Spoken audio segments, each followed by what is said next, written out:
white, and blue pomp and parade, featuring over a dozen whimsical red wagon floats, as well as drill teams, cultural dance troupes, and community members, and then includes musical performances throughout the district, extended hours of special programming at museums and attractions, restaurant specials from Old City businesses, and so much more. Join us on July 2nd.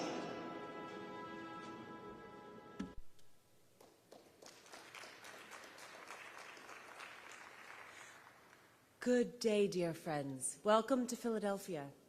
I'm Abigail Adams, wife of John Adams, a delegate from Massachusetts to the Second Continental Congress. I would like to share with you some words from a letter written by my beloved husband the day after the Declaration of Independence was approved by this illustrious Congress. He begins. A resolution was passed without one dissenting colony that these united colonies are and of right ought to be free and independent states, and as such they have and of right ought to have full power to make war, conclude peace, establish commerce, and to do all other acts and things which other states might rightfully do. He then proclaims, the 2nd day of July, 1776, will be the most memorable epocha in the history of America.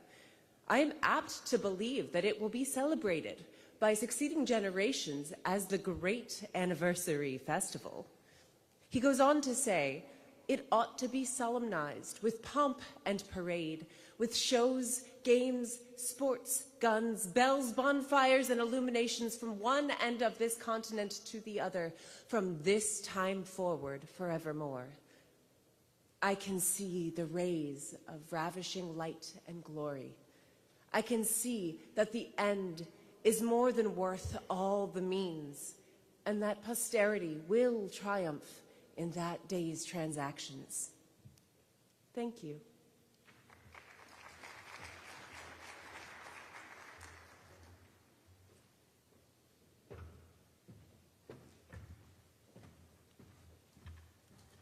Thank you, Abigail. We're on a first-name basis now.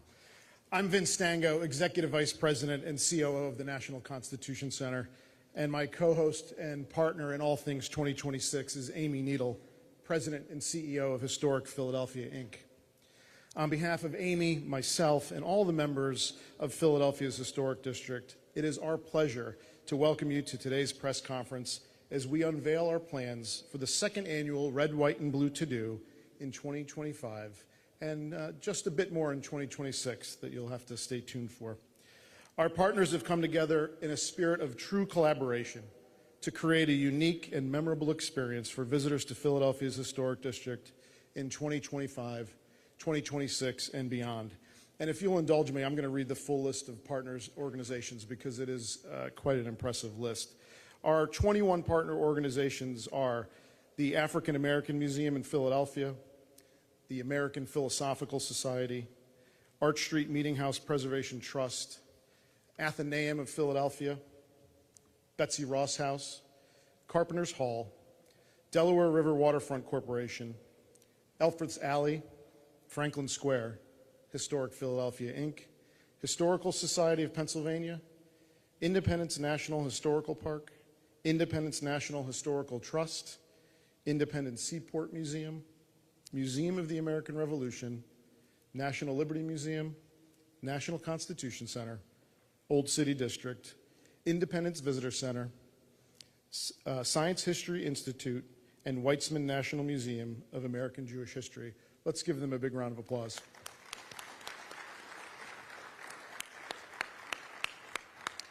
There's a lot going on for 2025 and 2026, and we have a lot of partners here today to talk about these exciting events. With the support of this partnership, we're thrilled to continue the Red, White, and Blue To-Do this July 2nd, and we have some exciting announcements today about 2026. We are thrilled that two of the people leading the charge for all things 2026 and ensuring the city has a spectacular celebration are here to kick things off. So please welcome our friends Michael Newmas, 2026 Director, Office of the Mayor, and Catherine Outlevel, President and CEO of the Philadelphia Visitors Center Corporation and Philadelphia 250.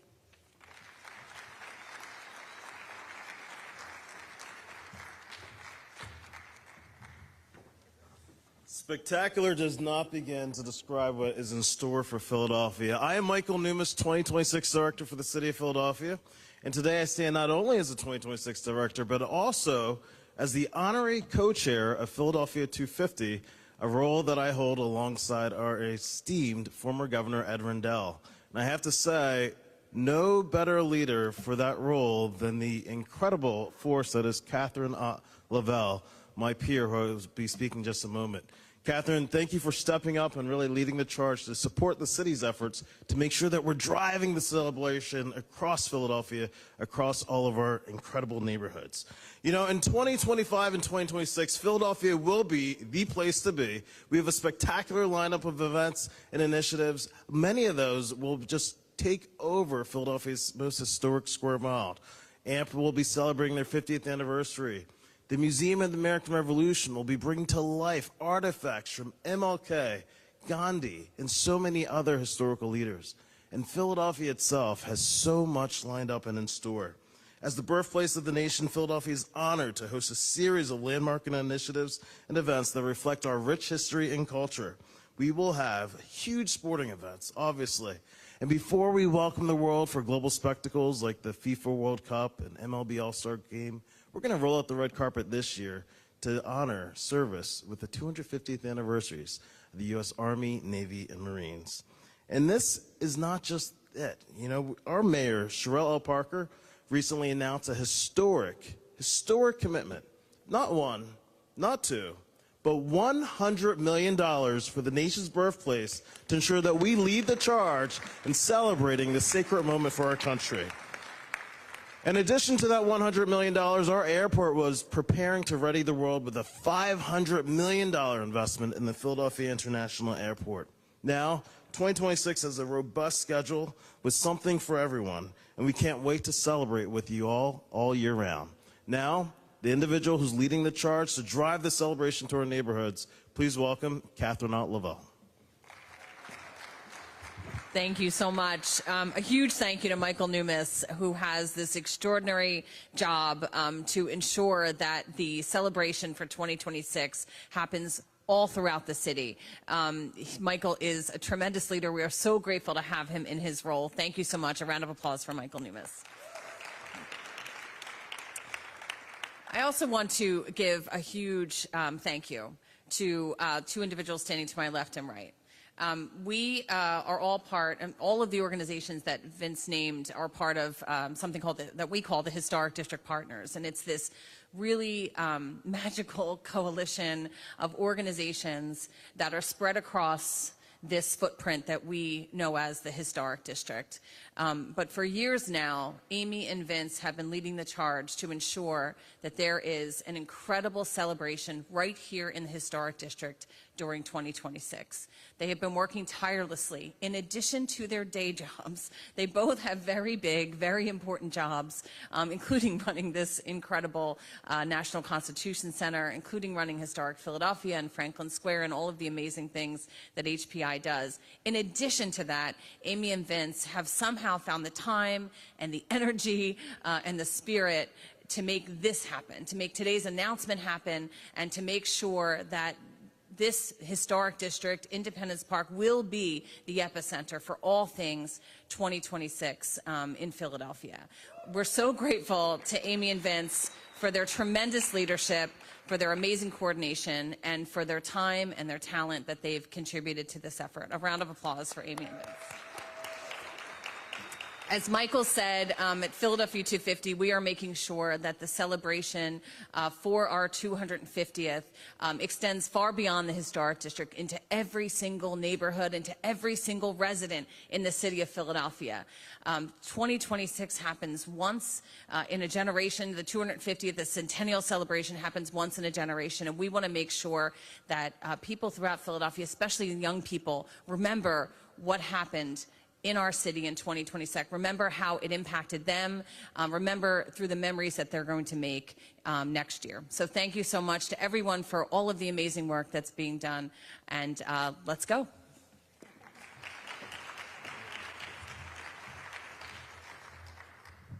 Thank you, Catherine. Thank you, Michael. Last year, the Historic District partners, as you saw in that video, were so excited to create a new event for the city, the Red, White, and Blue To-Do. It was joyful, and it celebrated the diverse city that we are all so proud of, to be a part of. And this year, and hopefully for many years to come, it is back and bigger than ever. The fun begins at the Betsy Ross House with flag raisings and museum openings, and then the excitement continues right here for the Red, White, and Blue To-Do Pomp and Parade, with more floats, like this one, 13 in all, including a Betsy Ross House float and a Carpenter's Hall float, and more performance groups in the parade, and your family can also walk and join us in the parade. The parade route is longer this year and will end right in front of the Museum of the American Revolution with the All-American Block Party, produced in partnership with Welcome America. We'll have food trucks, seating, games, and activities with all the Historic District partners. In the afternoon, you can experience some amazing musical entertainment throughout the Historic District. Thank you to Dan Samuels from the Weitzman for curating this exciting afternoon. The day ends, as any day should end, with happy hours in Old City District, and the museums will stay open late, and the finale will be a concert, which you'll hear more about in a little bit. This day is an amazing day to visit all your favorite Historic District attraction or to find a new one. There are so many that have amazing things going on, and we look forward to having you all out. Everyone is invited to help create these incredible wagon floats. You'll be able to sign up on our website in just a bit. And in 2026, as we said, the Red, White, and Blue To-Do will be bigger and better than ever, so mark your calendar for this July 2nd and next July 2nd.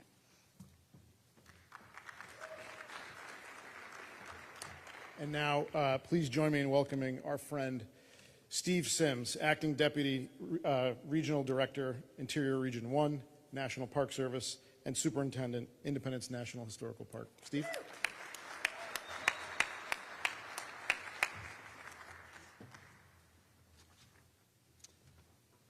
Thank you, Vince and Amy. Good morning. Good morning. All right.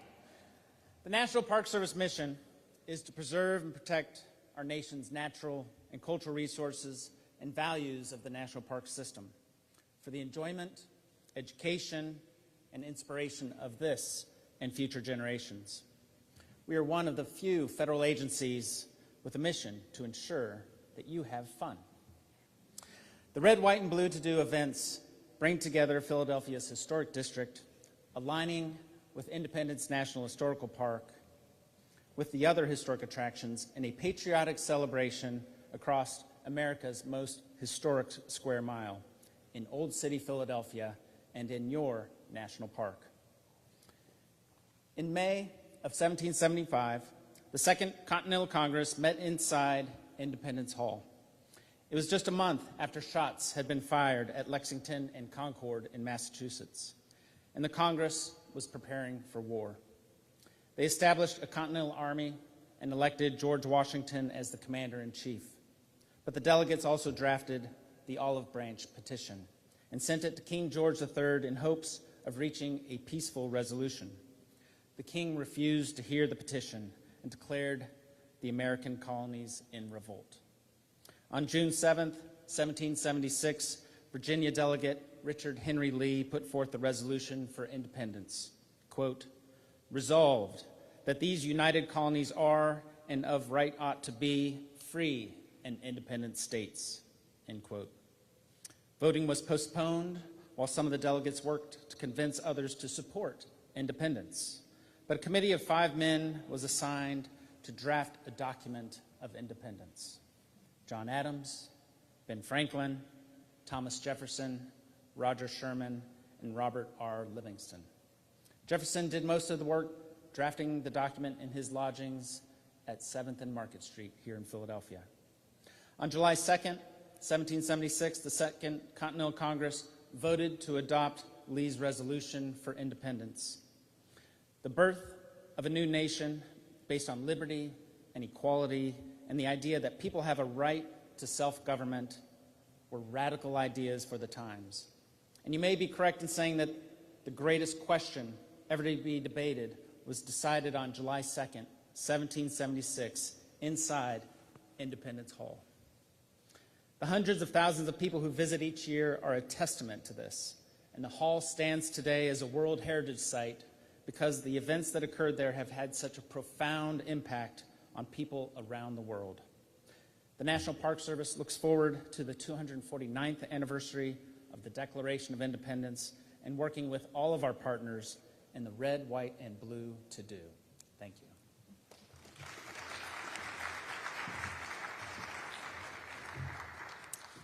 Thank you, Steve. Can we get another round of applause for Steve Sims? He is the best superintendent that Independence has had, I'll say it, ever. Thank you, Steve, for all that you do. Now, to tell you a little bit more about the fun that Welcome America is bringing to the to-do this year, it is my pleasure to introduce Nicole Allen, Chief Operating Officer of Welcome America. Nicole.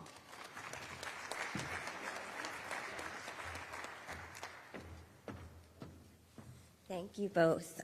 Yes, on behalf of the WAWA Welcome America team, I'm really thrilled to be here with all of our partners that we work with throughout the festival to share more about what we have planned for Red, White, and Blue to do. This year, following the pomp and parade on July 2nd, we will be producing in partnership with our friends at Historic Philadelphia a all-American block party on 3rd Street between Chestnut and Walnut. It will feature everything that we have come to love about WAWA Welcome America, including activities, entertainment, games, family-friendly events, and more.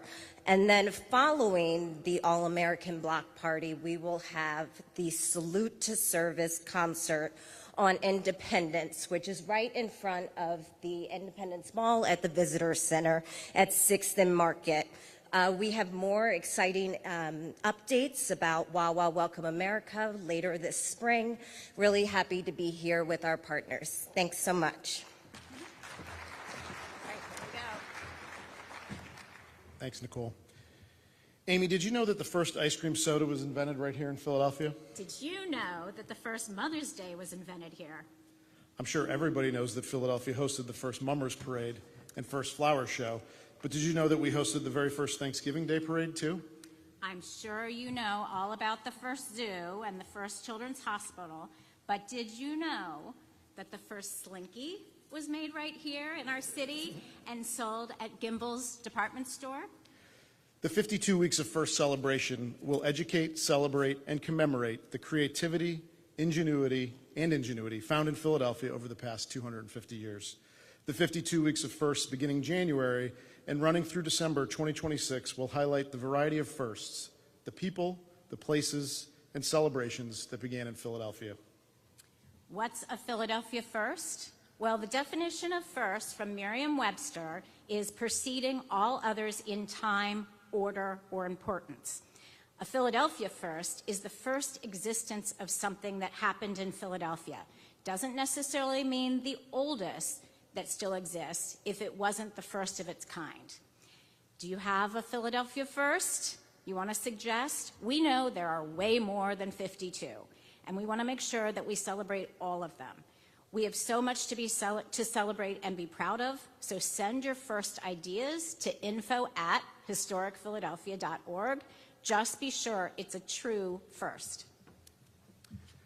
And the weekly festivities will include speakers, giveaways, a large #1 sculpture like the one you see right next to us, a Once Upon a Nation story highlighting the history of the first, and a legacy planning in partnership with the Pennsylvania Horticultural Society. The storyteller will tell the first story of the week live and free all week long at that location, accompanied by the big #1 sculpture that will be decorated. We'll talk about that at a future event. Directing folks to learn more about the history of that specific Philadelphia first.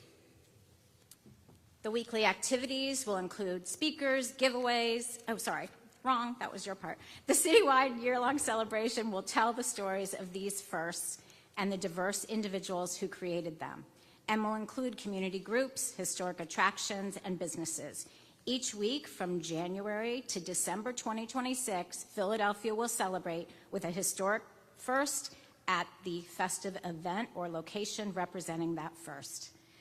A special calendar of all the firsts created, along with a scavenger hunt to find all the one sculptures across the city, and a marquee event will kick off each month highlighting that month's firsts.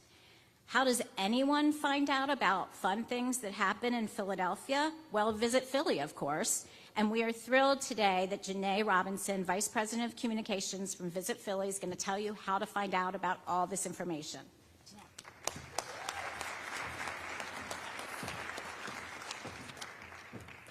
Please send in your first. You know how Philadelphians do. You're going to see the 52 and you're going to think of some that you forgot. Send them in.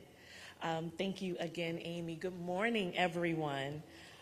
So as Amy said, we would not be able to share all this information with you without telling you where to find it all.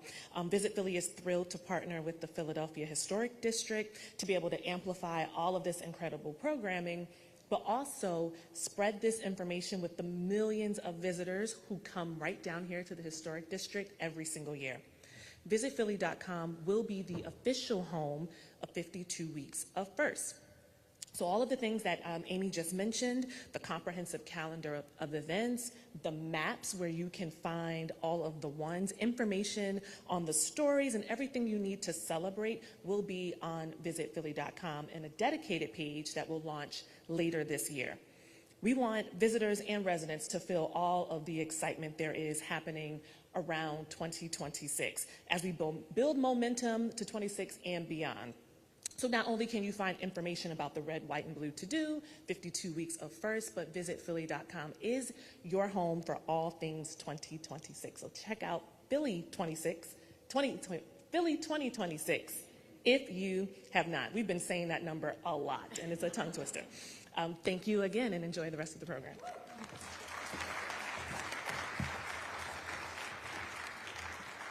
Thank you, Janae, and thank you all for joining us today to hear about the Red, White, and Blue To-Do on July 2nd, and of course, the 52 Weeks of Firsts. And now to give you a taste of the incredible music that you'll hear on the Red, White, and Blue To-Do, we have the Mariachi Flores band here. It's a beloved musical group of siblings who are a staple in southeastern Pennsylvania's Mexican-American community and around the country. While we're enjoying the performances, we'd like all of our speakers to come up for a photo opportunity with Slinkies and the number one. And immediately following the musical performance, Courtney, one of our Once Upon a Nation storytellers, will tell you the story of the first Slinky. This is just one of the 52 stories that you'll be able to hear throughout the year. Thank you so much for joining us today. We look forward to seeing you throughout the year. Have a great afternoon. Thanks, everybody.